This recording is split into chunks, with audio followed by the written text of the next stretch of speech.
Okay, let's get started, and people who join late will catch up as they needed. I want to respect everybody's time. I'm Jeff Loiter. I'm with NARUC's Center for Partnership and Innovation. Thank you for joining us this afternoon for the third and final webinar in our series on customer data access. In our first webinar, we received a 101 level training on data access from some experts in the field, and they covered information about the types of energy data that exist and use cases for those data and why utility commissions and others should care. In our second webinar, we learned and got into some detail about how customers interact with utilities around data sharing and providing consent for sharing data. And we also learned about a couple of different architectures for data sharing systems and thoughts about consumer protections related to those. For all of this work, we're very grateful to the National Institute of Standards and Technology for the funding that has supported this series and related work on data access. If you missed one or both of those first two webinars, we would encourage you to visit our website where you can find recordings and speaker presentations from those. There's a short version of the address on the screen, and I've put a screenshot in there so you can find it. Sometimes people don't realize you have to click that little activities tab on a page to get to some of the details of the resources that we have available for you. So I would encourage you to go there. In the next couple of weeks, we're also going to post some companion materials that summarize these webinars in a little bit more concise and accessible way than a full recording. So watch for those to be added here, as well as the recording and presentations from today. As a note for both today and for those other ones, when we record these, we are only recording the presentations. We're not going to record the discussion that comes afterwards. So we hope you will feel free to be open and ask questions and share your thoughts freely in this environment. While you're on our website, very quickly, you can always find information about many other webinars and trainings that NARUC and that CPI do.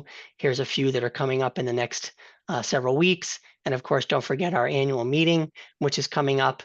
We will put a link to our events calendar in the chat here in a moment. So today's speakers are going to talk about the tools that regulators and policymakers and utilities can use to develop robust policies around data access. We're going to talk about pros and cons of different regulatory and performance requirements that are sometimes associated with data access. As always, we will leave plenty of time for questions for the panelists. Please use the Q&A feature of Zoom to submit your questions rather than the chat. Panelists will do their best to keep their answers brief so we can get as many questions answered as possible. We're also going to reserve the last half an hour, that's from 3 to 3:30 if you're on the Eastern time zone, for a state update session. And this is going to be similar to surge calls that those of you who are commission staff may have participated in the past. And we have those a few times a year. And that provides commission staff an opportunity to provide a brief update about their state's activities on a particular topic, but more importantly, to share with each other and ask each other questions and hear from each other about how they're addressing common issues and challenges about the topic. Again, not recording that, so we hope you'll stick around and join us for that conversation, share a little bit what's going on in your state, and ask questions of your peers. We will have, I believe we have folks signed up here also from our state energy office partners and friends and consumer advocate office partners and friends. We enjoy collaborating with them, and we hope that they will also share their perspectives and experiences on data access where it's appropriate for their state.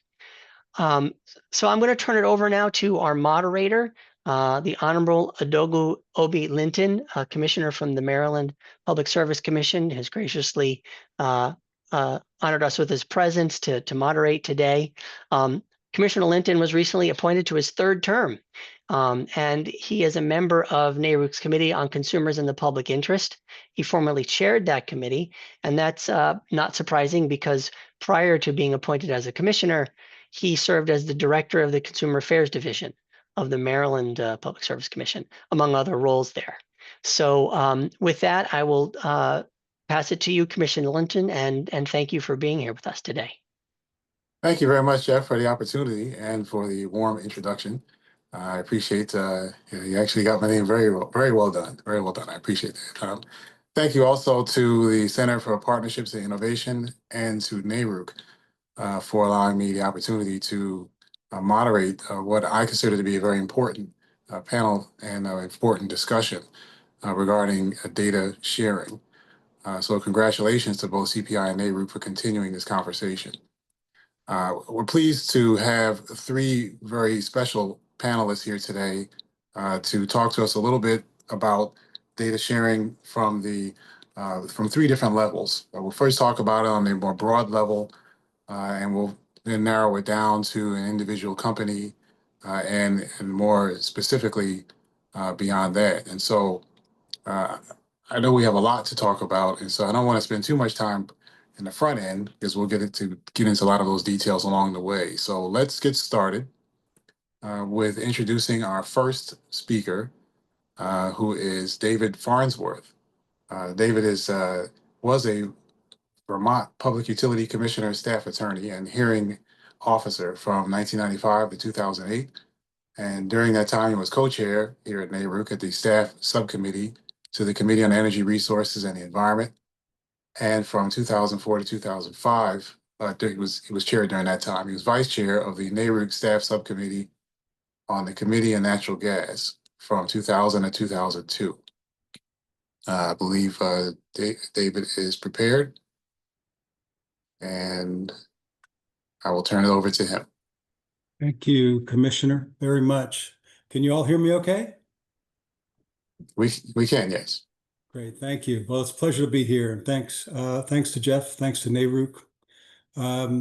Today I'm going to be talking about RAP and IMT's model utility data access model law that we've put together.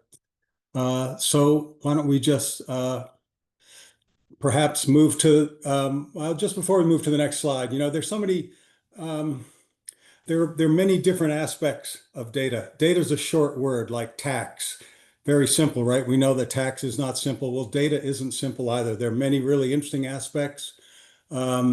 Before utility regulators, it can be a bit bewildering. What I'm going to talk about is something quite basic and I think a great opportunity for utility commissions to think about. Essentially, too often building owners, they can't get accurate data about their buildings, especially when just due to the fact that tenants are billed separately. And so I just want to look at a really simple example just to give a concrete explanation of that. So on Main Street, there's an office building with 8 tenants. Each tenant pays their own bill through their own meter. The owner only knows the energy used from the owner paid electric meter and the owner paid natural gas meter. And lack of that data limits the owner's ability to understand, to document, to improve the building's energy performance. And by doing that, increasing the value of the building itself. Multi-tenant buildings operating as multifamily housing, offices, warehouses, in a number of different configurations, all have the same sort of problem we see here at 123 Main Street. Next slide, please. But there happens to be good news, at least for the owner of 123 Main Street. The utility serving that property is one of 80 or so US utilities that provides whole building energy data to customers. Their utility can add up the electricity usage in the building, provide a resulting whole building consumption data to the owner. So you see all the different tenants over on the left side in that figure. All of those different meters can be added up. And making sure that there are certain safeguards in place, that approach will protect tenant data privacy, but give the owner of the whole give the owner of the building a whole building picture of the energy use in that building. Let's go to the next slide, please.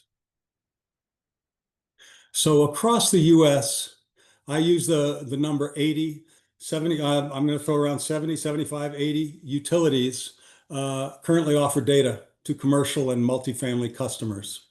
And it's, as this map illustrates, is happening all over the US. Salt River Project, Rocky Mountain Power, Duquesne, AEP in Ohio, XL, Georgia Power, Ameren. They're all making this information available. And what's really useful to understand is that while a number of utilities are doing this, there's still lots of room for improvement. I will put a link in the chat that gives you a sort of a spreadsheet with links to different programs that perhaps you find useful. So about 50 of these utilities are investor owned, about 15 are munis, and about 10 are co-ops. And of those of those IOUs, that represents a little than a third of the IOUs in the country. So there's been some adoption over a number of years, but still lots of room for further adoption. Next slide, please.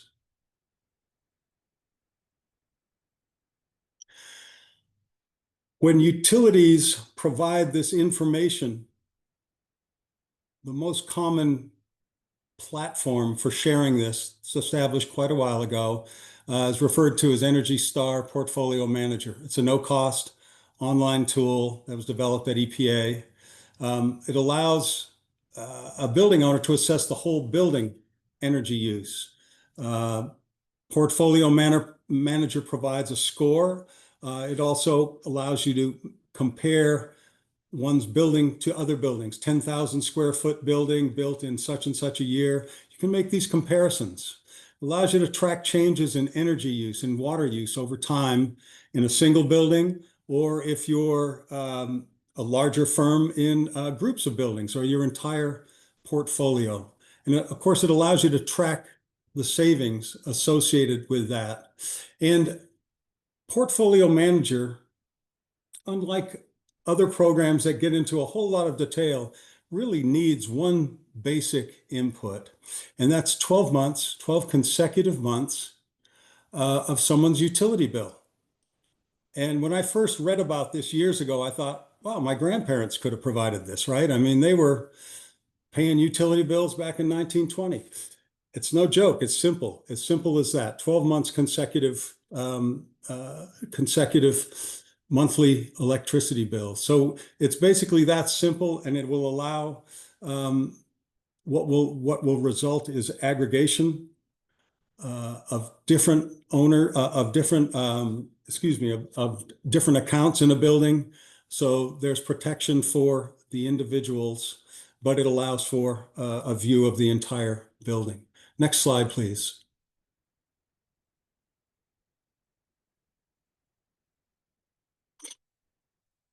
So what RAP and IMT, with the help of EPA, did is develop a model utility data access law.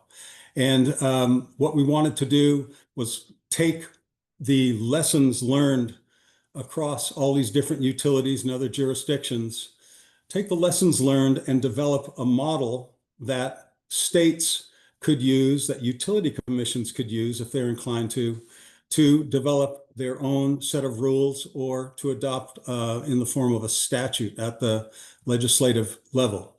We developed this in response to requests from building owners and policymakers.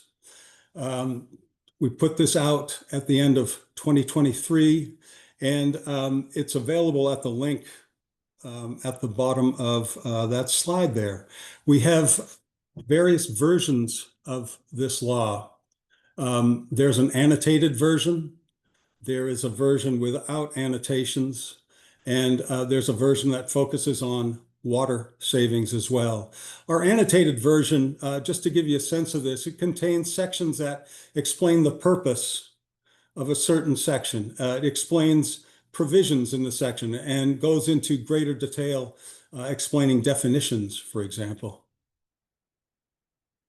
Next slide, please.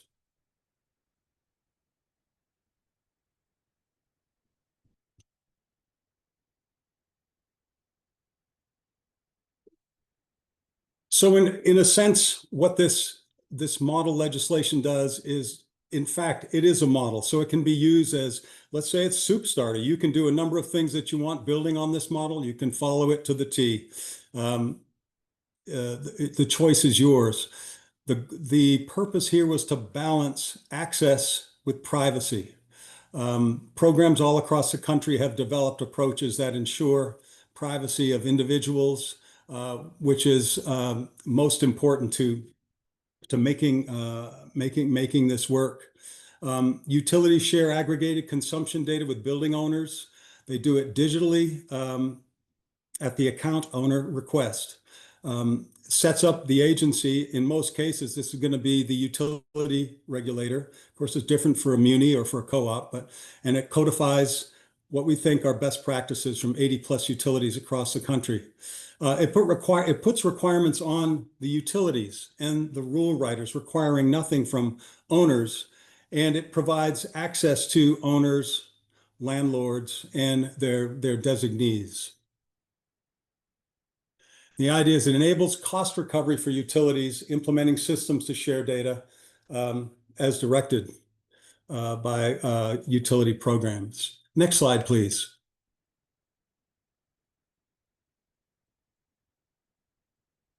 So this is really interesting to me. When I was asked to do this presentation, I had to go back and look at my records, because when Jeff asked me to do this, I realized that I had done 2 presentations like this back in 2011, one to ERE and one to the NARUC Committee on Water. Back then, NARUC passed a resolution supporting access to whole building energy data and automated benchmarking, the things we're talking about here today. And of course, most recently, Commissioner Lewis, Louisiana, got NARUC to consider and NARUC adopt a customer energy usage data for multi-tenant properties resolution. And I just wanted to emphasize here that there are different contexts, obviously different contexts, but the same opportunities, large opportunities. Buildings, after all, that's 40% of total US energy use. And whether you want to avoid carbon emissions or the motivation, it seemed to me, with Commissioner Lewis's push for this most recently to secure federal funding. If you simply want to stop wasting energy, another way of saying energy efficiency, the cleanest and the lowest cost, most readily available megawatt hours and therms, those are avoided megawatt hours and therms. And this is a way to get at those savings. So if I were just to summarize here, here we are in 2025, the Biden administration's legislative push, a lot of those supports, financial supports, have gone away. But in 2025, there's still great concern about the electricity demand we're going to see from AI, from industry, from buildings and transportation. And we know that supply side solutions like combustion turbines or combined cycle gas plants, the very likely source of new supply, that's going to be relatively expensive, and that's going to take some time. You can't snap your fingers and have those things available. Energy efficiency, comparatively speaking, is going to be lower cost and more readily secured. So it's worth keeping in mind, especially with the concerns about meeting new demands associated with electrification. So simply to summarize, we think that adopting a utility data access law will help building owners make efficiency investments, cut their costs, access financing, respond to data requests from tenants, from would-be investors, and that all this will help increase the value of their buildings. For consumers, this is critical for affordability. Easiest way to lower utility bills is to use less energy. This will help preserve affordable housing too, by enabling efficiency improvements and access to state and utility support. And for regulators, I just mentioned resource adequacy is a huge issue. The efficiency potential is sitting right there on the system, waiting to be captured. Next slide, please. I think that's simply a thank you slide. It is. And thanks very much. I look forward to your questions and do my best to answer them. Thank you. Thank you very much to David Farnsworth with RAP for presenting those comments here today. I do appreciate it. I did have a follow-up question related to your presentation because we've had these, as your presentation demonstrated, as early as 2011, almost 14 years ago. We've been talking about the value and importance of allowing consumers to access their data and creating solutions and structure around how utility companies could make it available to consumers and commercial entities. And we're still, as one of your other slides suggested, we've got about 80 utilities out of several hundred, if not thousand, that have gotten there, and many more who still need a little more work. So nowadays, we have so many people who are concerned about their data. It's kind of all become intermingled. Everybody worries about it. Who accesses my private information? So help me to understand from your perspective, who owns the responsibility of helping the public, the commercial entities, the uh, legislators, elected officials, other parties to understand not only the value of utility data and the benefits that could come from allowing people to access it and use it, but at the same time, even some of the risks and the protections and safeguards that could be implemented and need to be implemented as it's shared around. Well, who owns the responsibility to lead that educational effort? Thanks for that question, Commissioner. Part of me wants to answer, all of us do. But when I think about it, and I think about there being a problem and, the boom dropping, who's going to be held responsible for it? It seems to me utility regulators will get the first phone call. And so I think it's utility regulators need to make sure that everybody understands why it's important to protect this information. The example I was talking about is a fairly straightforward example, and I think Michael and Jared are going to, I'd love to hear their answers to this because there's going to be, there are different forms of data, obviously. What I was referring to, like I said, is 12 consecutive months of your utility bill.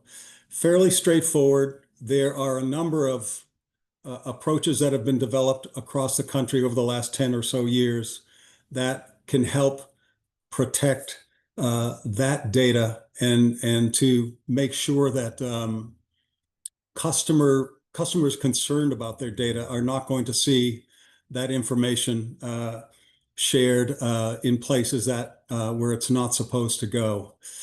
It's I have a simpler job, I guess, compared to maybe what Jared's talking about and Michael are talking about, because it's that 12 consecutive months of electric utility bills can be protected. The information itself is not going to move, is going to move within the utility system, and it's going to be shared in aggregated form. So it never leaves the utility system itself without being aggregated. So I think those protections are there, but it's like I said, the example I'm talking about is the simplest of these examples, and there's certainly probably more to this discussion than that response I've just provided for you. All right, well, we'll move from there then and look forward to having some follow-up on that same topic and perhaps a few others from Michael and Jared. David Farnsworth from RAP, thank you for your presentation. You're welcome. Thank you. We will now continue forward with, as we already discussed, Michael Murray, who is the president of Mission Data.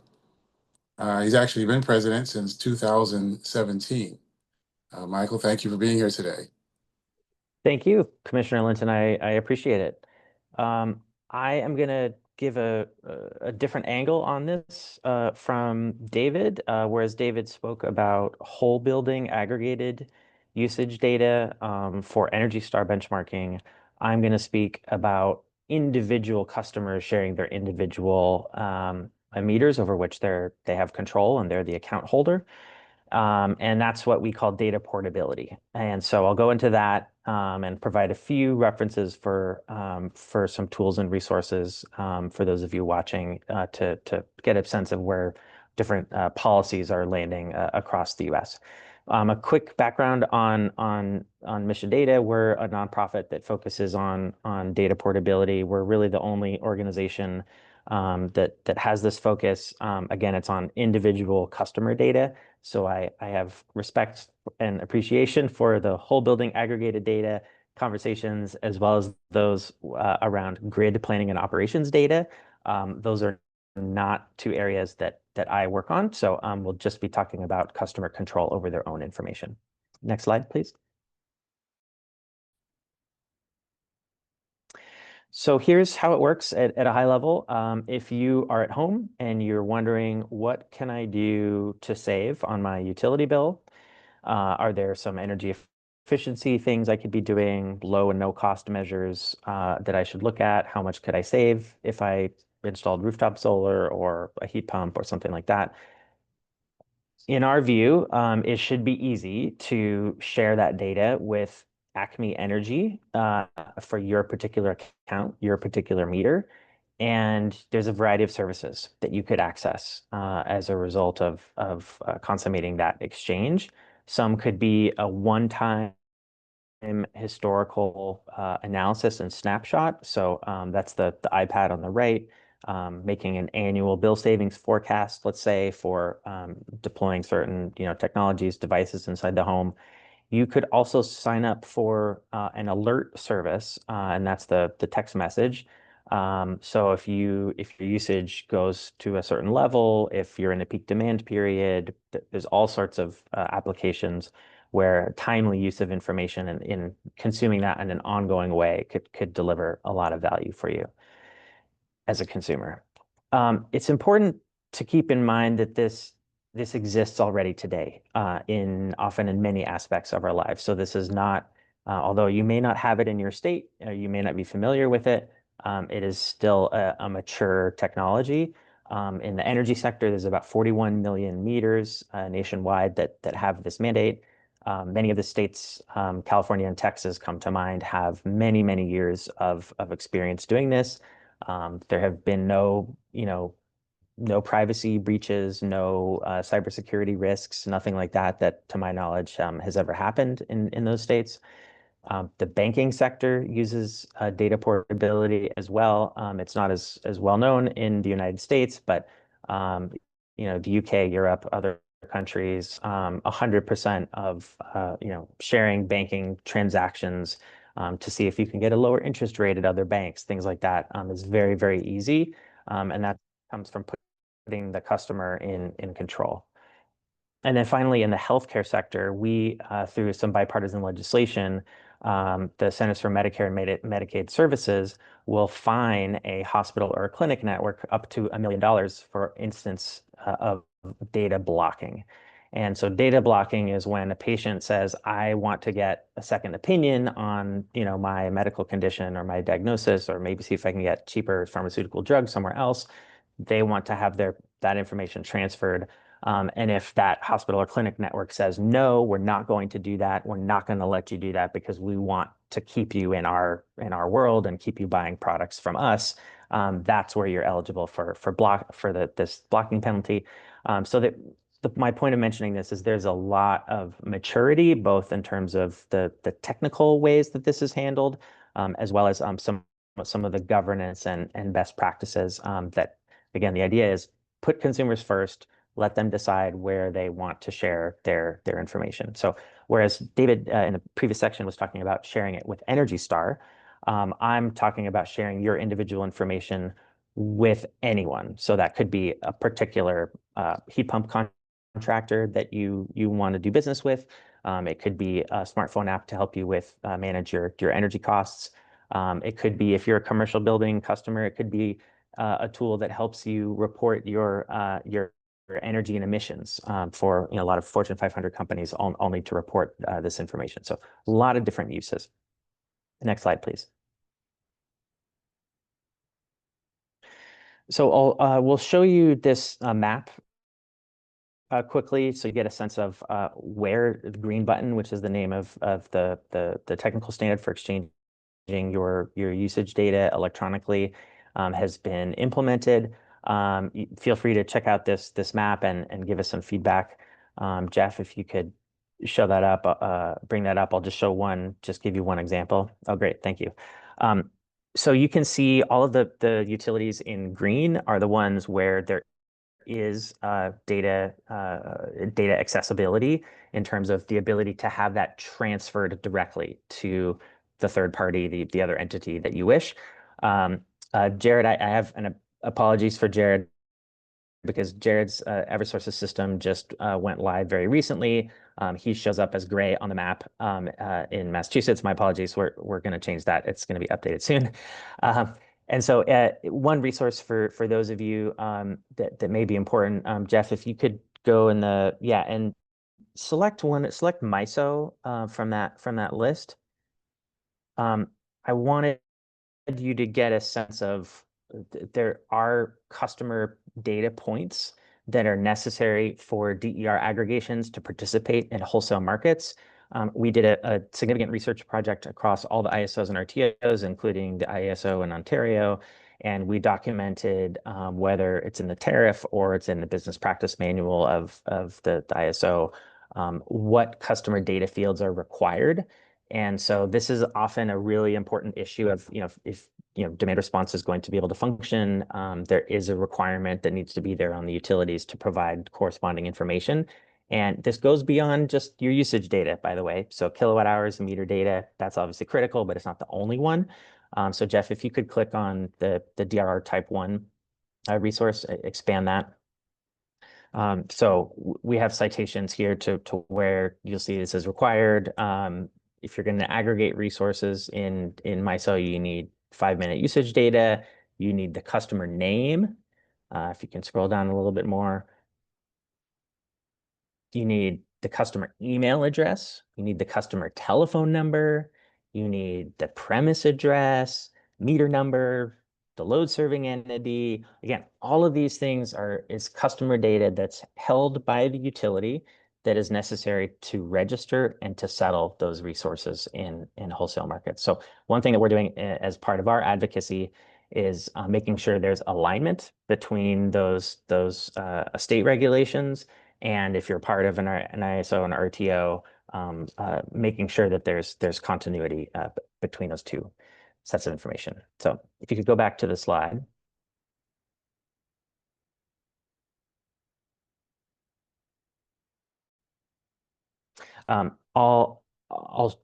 One quick point there is we're making some improvements to this map, which I hope will come out over this winter.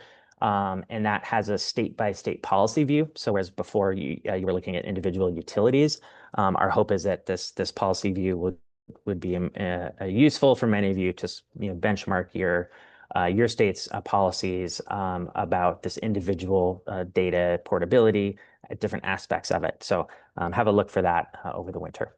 Next slide, please.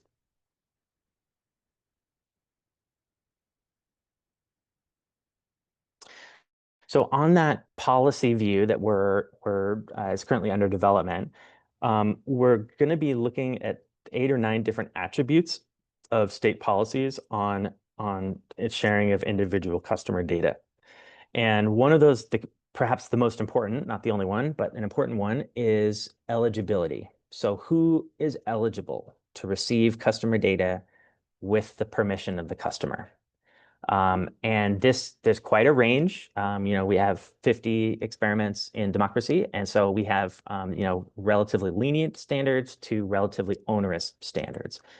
And I'll just briefly talk about the sort of simplest and the most onerous. In Colorado, at the top, there's an electric rule that says, nothing in these rules shall limit a customer's right to provide their information to anyone. So that's pretty clear. And on the more stringent side, you have New York, which has adopted a requirement for a data security agreement. And this involves a self-attestation there's a number of cybersecurity requirements that need to be followed. It's a fairly lengthy 8 or 9 or 10-page contract, plus a 2 or 3 page self-attestation. And so this is right now in the United States, this is the range of different possibilities. There are some states in the middle, like California and New Hampshire, that where there's some requirements that are necessary, but in general, it's actually in California, the commission a number of years ago deliberately took what they called a wait and see approach. And so we've been waiting, a number of years to see, are there big privacy problems? Are there big cybersecurity breaches? Has anything like that happened? The answer so far seems to be no. It's not impossible. I can't prove that it won't happen. It very well could. However, so far we've had a very positive experience. And again, a number of customers, which I'll show you in the next slide, particularly in the states with the longest history of this, like California and Texas, are able to successfully share their usage data in the hundreds of thousands every single day. Next slide.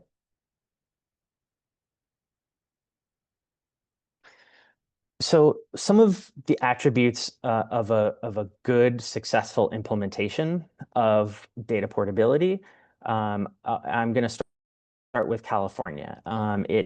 California has not always gotten things right. It's been a windy road, but it has a number of things that I think are worth considering in the lessons learned category.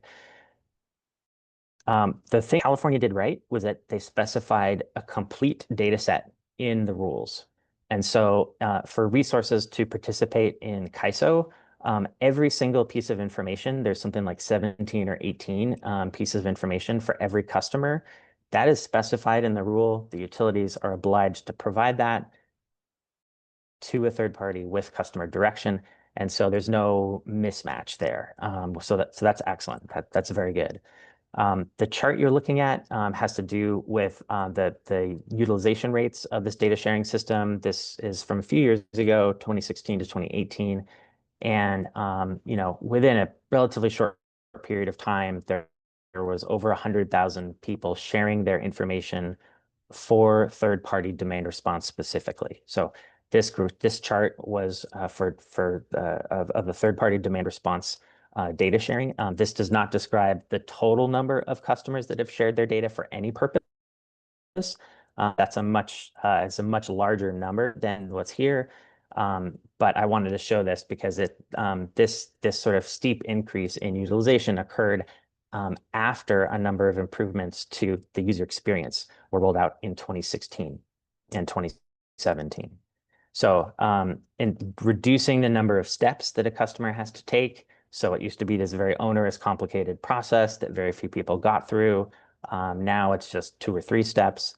And there's really excellent technical documentation. So there's something like 150, 175 third parties registered with different utilities in the northern and southern parts of the state. And there's great documentation. So everyone knows when they get into it, as a software developer, okay, this is what I would need to do in order to, interact efficiently with the utility system. Another lesson learned, which has not been adopted in California, but I'll mention it otherwise, is this idea of a single green button connect, a platform that could sort of serve everyone's needs, especially across a regional area. So there's a discussion about this in states like Massachusetts and New Hampshire. New York is building theirs right now. Texas is the champion for having implemented this 15 years ago for their retail market. And so a centralized platform where you invest in the infrastructure once, and then that serves the data out to all different users, community choice aggregators, energy efficiency contractors to the utility, permission-based exchanges like we've just been talking about. All of those can be handled with one piece of infrastructure, and that helps bring the cost down on a per unit basis. Next slide.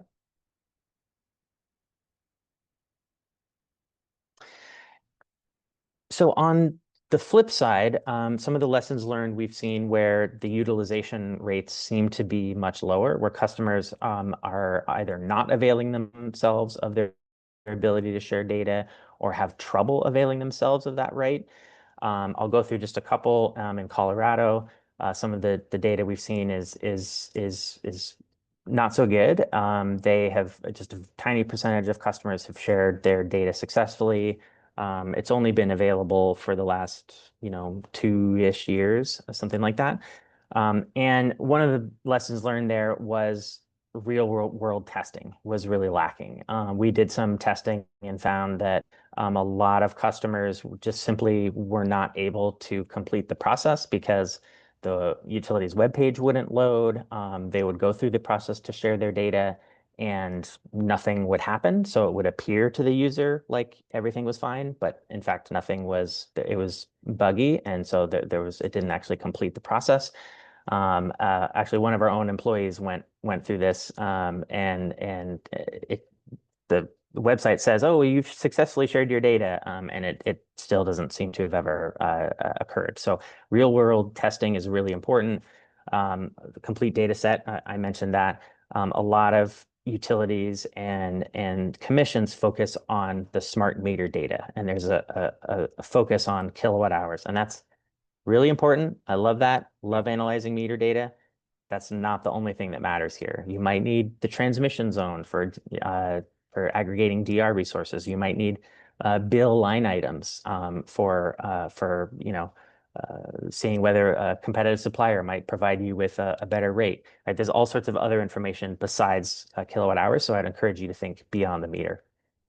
And then finally, in Illinois, some of the lessons learned were those utilities built their green button systems themselves, and it just turned out to be very, very difficult, very hard to work.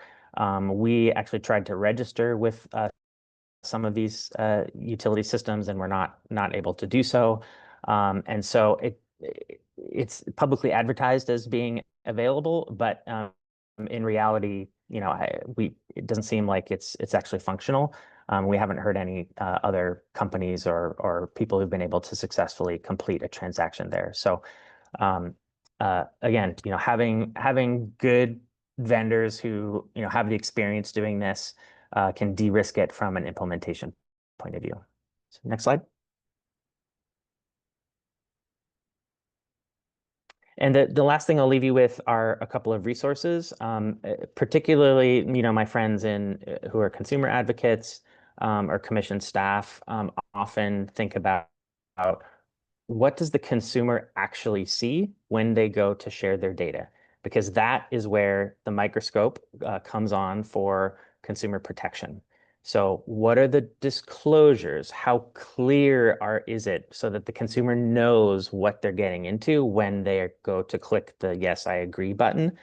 We want to make sure people are as informed as possible. Understandably, you don't want, a lot of text, which people are not very likely to read. You want buttons, you want, icons, you want to improve the, cognition of the consumer at this point.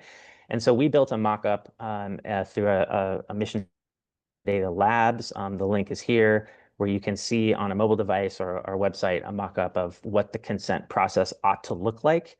And that there's some knobs that you can turn to make it look like this or look like that. So the intention is to make that more accessible as a sort of technical matter, so everyone is can be focused on what the reality of this disclosure looks like, and our hope is different stakeholders can be happy with what the final result is. And then finally, we have also some other reports on our website, one about digital platform regulation, and the second about deactivating some of the real-time sharing data capabilities of meters, which is something I didn't have time to talk about today. But those are on missiondata.io/reports, and I look forward to your questions. Thank you so much. Thank you very much, Michael Murray from Mission Data, for your presentation. I did have one follow-up question for you, if I could. You talked a lot about some of the lessons learned in the jurisdictions across the country that in some cases for many years have been sharing data and creating platforms where data could be shared from individual consumer to third-party entity.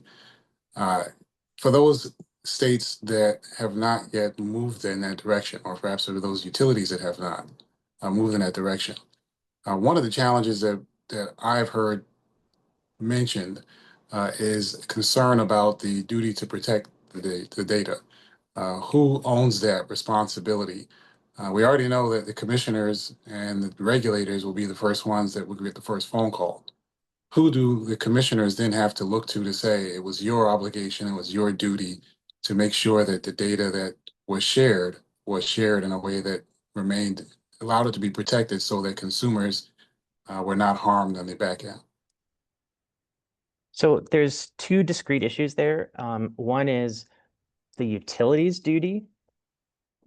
So encryption in transit, ensuring the informed consent of the consumer with the mock-up of the mobile phone you see here. So that's the requirement of the utility. But then once the information is received by whoever that third party is, then you're really sort of outside of, traditional commission jurisdiction. So the vast majority of states that I'm aware of, the state PUC does not have jurisdiction over these unregulated parties. They are not, always retail suppliers, right? Oftentimes, a mobile app or a solar installer or someone like that. So in that case, you really fall under traditional privacy law. And so there's, state attorneys general and the U.S. Federal Trade Commission have the authority to, fine different entities for deceptive business acts and practices. And so in this mock-up, you can't see it here, but there's a purpose specification. So the third party has to say, I want to use your data for the purpose of giving you a price quote for solar on your house. And if it turns out that that information gets used for something else that's not connected with that, and you find out about it, and there's some harm, that's up to the state AG and the Federal Trade Commission to do something about it. So that's typically how it's been handled. I know most, with the exception of maybe New York, most commissions don't have, pretty broad authority.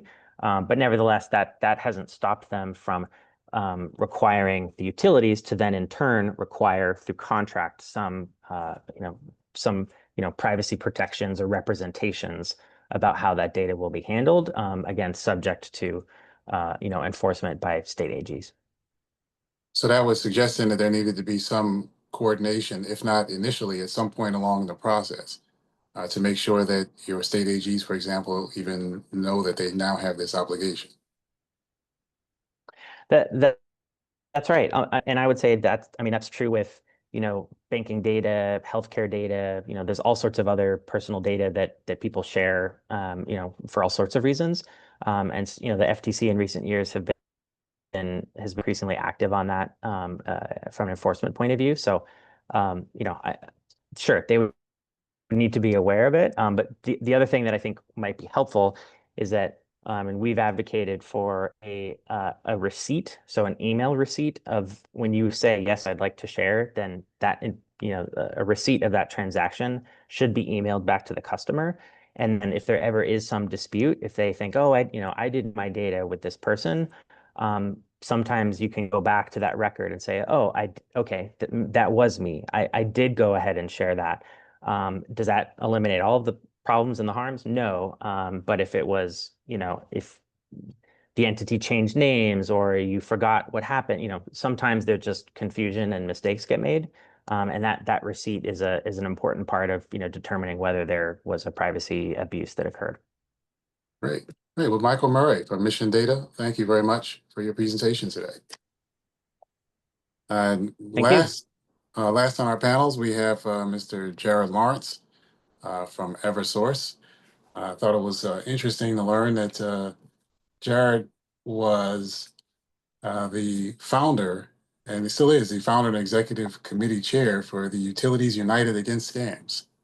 I think that's an organization I would like to learn more about. So we'll turn it over to Jared. Thank you, Commissioner Litton, and thank you, everybody, for the opportunity to talk with you today. If you move ahead, we can jump right into my agenda slide here. Well, what I'd like to do here is just for those of you who aren't familiar with Eversource, just spend 30 seconds describing to you our company. And then I want to put it in the context of the work that we're doing right now around our AMI implementation, as well as some data access examples, or one data access example that we're involved in that is currently unrelated to AMI in one of our states. And then spend the bulk of the time kind of sharing our perspective on data sharing policy considerations. So with that, if we move ahead here, you'll see the requisite map of our service territory. We serve about 4.4 million electric, gas, and water customers across New England and New Hampshire, Massachusetts, and Connecticut. And what isn't on the slide is that we are one of the few electric investor-owned distribution companies that has not yet moved widespread to AMI. And that really is, I won't go into great detail as to why, other than to say is we're just waiting for our AMR meters to depreciate enough that there isn't a significant write-off that we need to haggle over with stakeholders. So that's been the main delay there. But I am happy to report that we are moving ahead in Massachusetts with our deployment of about 1.6 million AMI meters, which means that I and my team are actively wrestling with the opportunities and the privacy concerns that come with all this new access to granular data about our customers and their usage in their premises. So with that, if you move ahead here, what I like to do when I'm talking about any topic loosely related to AMI is to just take a moment to provide the full roadmap of our AMI deployment to the audience here. And in this presentation, it really serves two purposes. The first is to show you that our data access capabilities are a top priority, so much so that they're up toward the front of our plan here. As Michael was so kind to point out, our customers that have received their AMI meters have been enjoying Green Button Connect essentially from day one when they've received their meters. And our first meters started to be deployed at the very end of July. So we've been out in our Western Massachusetts territory deploying meters for about 7 weeks now, and we're up to about 2,500 and are actively ramping up our deployment to the point that we'll be approaching 200,000 by the end of this year, and at approximately a quarter to a third of our customers will have their AMI meters across Massachusetts when we activate our bulk data sharing capabilities in the middle of 2026. So both the individual level Green Button Connect data sharing capability for individual customers, as well as bulk data sharing with suppliers, aggregators, and other interested parties who qualify will be available there on the front end here. But the other reason I share this too is just to remind folks that data sharing is just one of many aspects or one of the many drivers of value to customers associated with AMI, which is why we really need to honor customers' preferences around protecting their data, because we don't want their concerns about data access to entice them to opt out and miss out on all these other operational benefits, which are largely unrelated to data access. So with that, if you move ahead, I wanted to take a moment here to just inform you on the two major initiatives that we have taking place regarding customer data access. So first of all, I've already referenced our Massachusetts AMI deployment and the fact that we're already past our Green Button Connect capability milestone and working aggressively toward our bulk data sharing milestone in the middle of next year. We are also actively coordinating with the other electric distribution companies in Massachusetts to satisfy a relatively new legislative requirement that we work jointly to develop a statewide data sharing platform. And so that proposal to the Massachusetts DPU is due in February of 2026, and we're very excited to share that. It will give the opportunity for suppliers, aggregators, and other interested parties that navigate the customer landscape across the entire state a single platform to do their one-stop shopping for data that they need to better engage with our customers. Equally importantly, we also are part of an initiative in New Hampshire that actually began with legislation back in 2019 to create a statewide data sharing platform here in New Hampshire as well. That process has been going on now for about 6 years.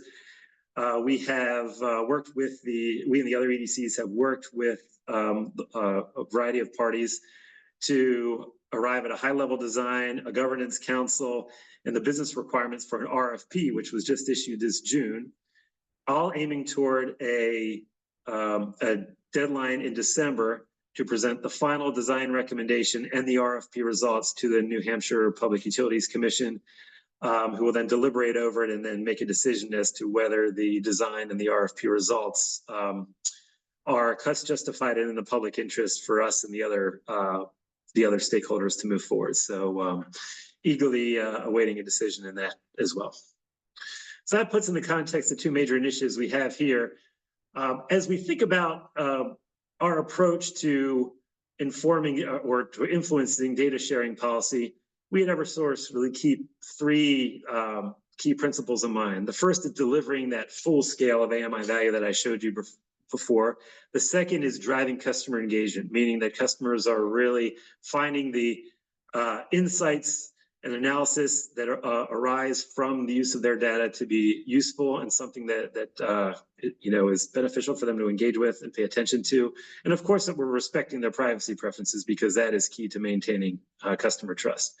So in that context, we see the value of as expansive data access as our policymakers deem as appropriate, and have, as I've showed you before, are working to make our capabilities as accommodating as our regulators so direct. The key here, of course, is just to have clear requirements, clear boundaries, clear expectations of all of the participants so that we can efficiently design our systems to be able to accommodate whatever freedoms and stipulations are placed on those processes. We are advocates also. There was some discussion earlier on about the cybersecurity and data privacy credentials of anybody who receives those data. We are proponents for ensuring that anybody who registers to receive customer data through the green button portal that we have designed, the bulk data sharing portal, which we will be activating next spring or next summer, as well as the statewide data platform, that those data recipients go through a vetting to ensure that they are able to protect the privacy and cybersecurity of the data that they receive. And also to ensure that our customers aren't confused between the data that they might be seeing and sharing through the data access platforms and comparing that to their bills, that there is consistency there. And so we promote a near real-time standard that will be based on sharing VEE process data, which would be available to customers just depending on when it's generated within 24 to 48 hours of their actual consumption. So if you move ahead. So I wanted to share with you an example here of something that we've been wrestling with, which I think really shines a light on the policy considerations here. So what you see on the left here is that is an example from what we call our Smart Meter Mythbusters series. So there is a small but vocal community in social media that is essentially voicing their opposition to smart meters in general by spreading, frankly, what are inaccuracies about smart meters and attempting to drum up a lot of hysteria about them. And so each time our communications team identifies one of these myths popping up, they quickly respond with what we call a Mythbuster reply here. And this particular comment was about customer data and whether those data were going to be shared without the customer's control and knowledge. And ideally, the best way to be able to respond to this from a purely kind of issue containment situation would have been to be able to say, under no circumstances will we share your data unless and until you have given us explicit consent to send it to a certain third party. That would have been the most effective response to this particular type of myth that was raised here. But in reality, this is a subject that's under deliberation right now, because we recognize that if we adopt a fully and opt-in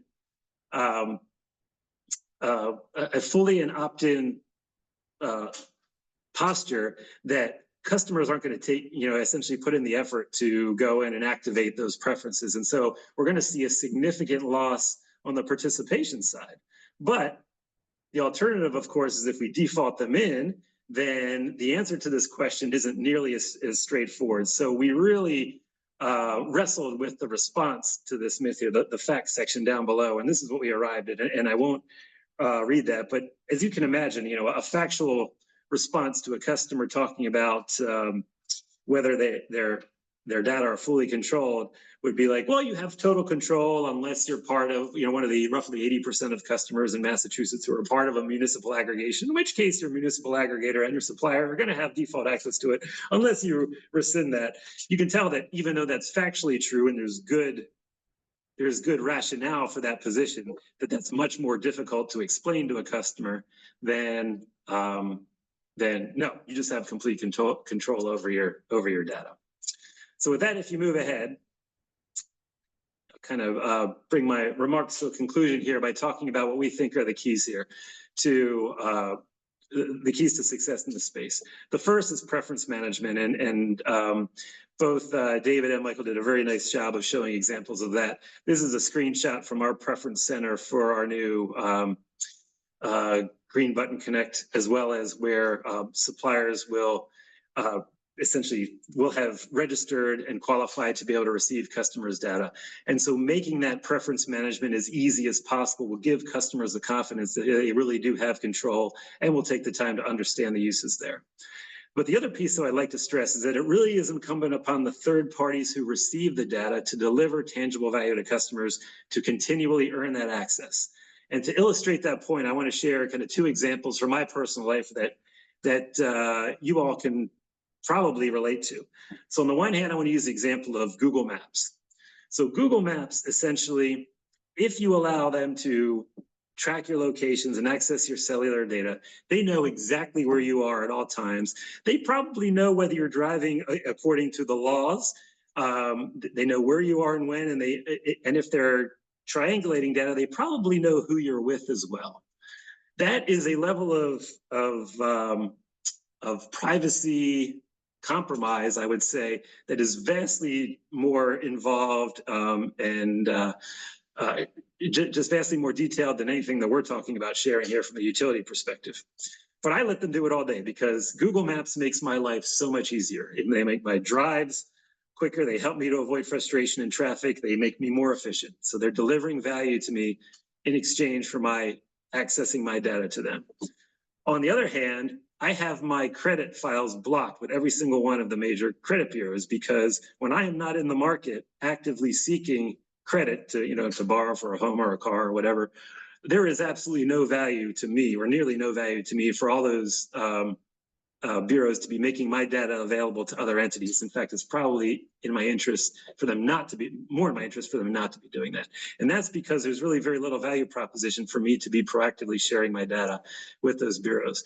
And so I share these examples because data access cannot just be about data access for access sake. There has to be a goal here that the industry collectively and the individual participants are striving to deliver value to customers themselves, and that just can't be maximizing the margin of suppliers or providing the data that are necessary to researchers for their research projects. There really needs to be something tangible that customers can take away. And so with that, that's the end of my remarks for now, and I look forward to your questions and appreciate the opportunity to be here. Thank you very much to Jared Lawrence from Eversource for his presentation here today. I actually do have questions for you and for all three panelists. However, I want to be mindful of the time. So I will invite Jeff Loiter from the Center for Partnership and Innovation back to give some guidance on whether or not we should continue or if we need to allow the next phase of this gathering to begin. Thanks, Commissioner. Definitely would. I think it's totally appropriate to ask the panelists a couple of questions.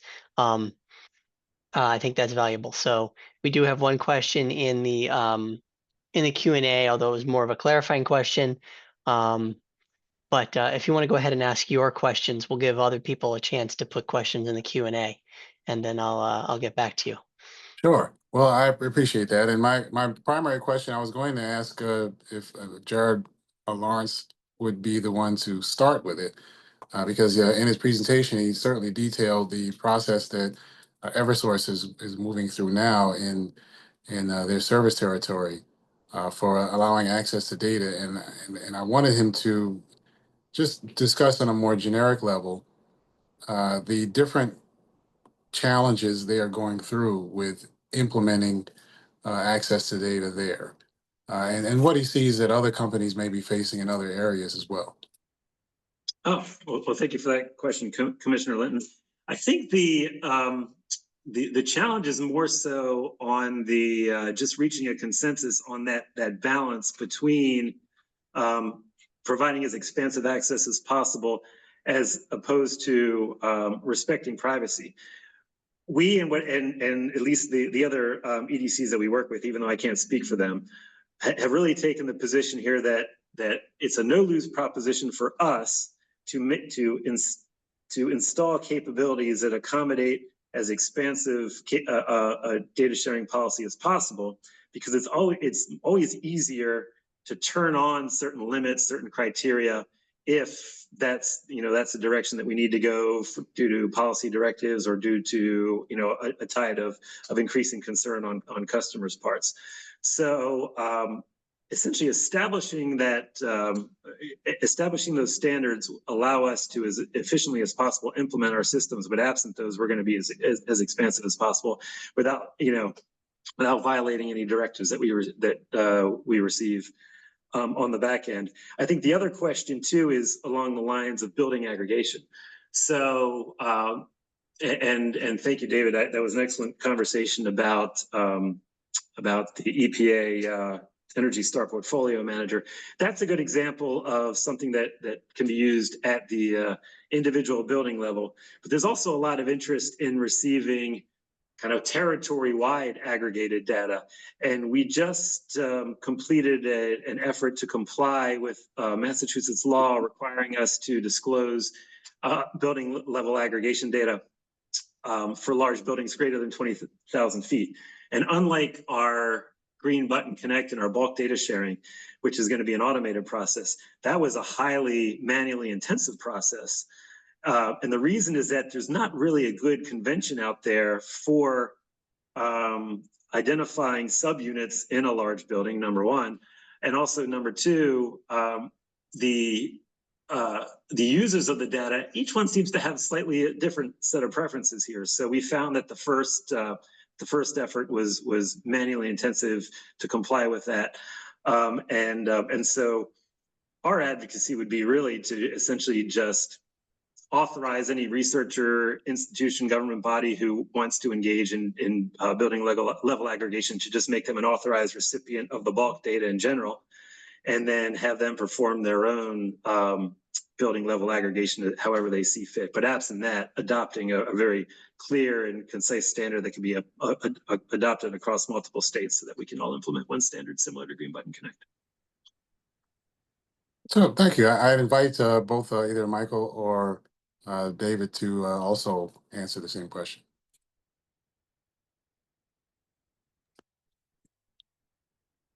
David,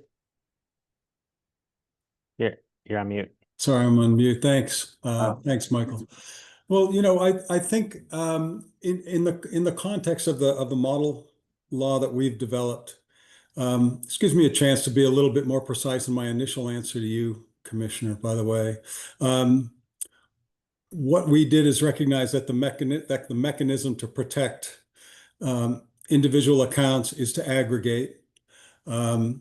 And that aggregation is going to reduce the ability to identify individuals, obviously. And what we did is drew on the experience from different jurisdictions, and they tend to range from what they call the aggregation threshold. In other words, there's a threshold below which aggregation doesn't do the job, in their opinion, and requiring the building owner to go to individual accounts. So we set an aggregation threshold in the model rule of 2 to 5 accounts. And we found that to be consistent with there's a document I can put in the chat. It's called a briefing document, statistical analysis of data access and privacy. It was developed about 10 years ago by PNNL. And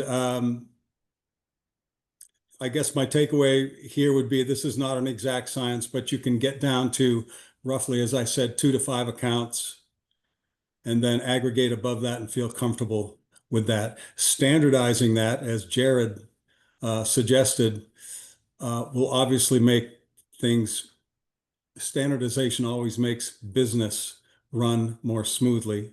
Getting that done, I'll hold my comments on to how easy that would be.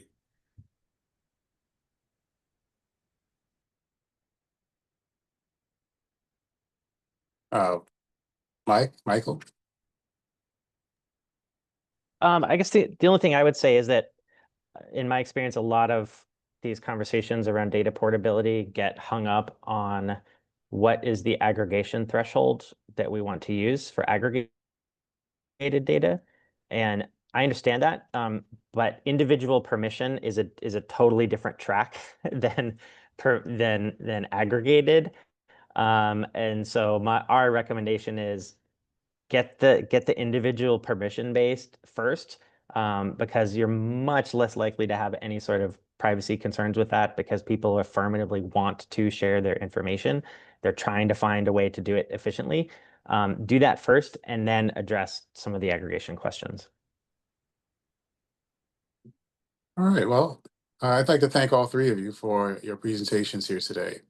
I think this is, as I said at the outset, this is a very important discussion for utility companies and customers across the country. And I'm pleased to see not only that you are capable and willing and able to participate in a discussion like this, but also that CPI and NARUC are sponsoring it. So thank you to all three of you as panelists, and to CPI and NARUC for having this third of 3 presentations on this topic. Thank you for the opportunity. Yeah, Thank you very all. much. And thank you, Commissioner Linton. So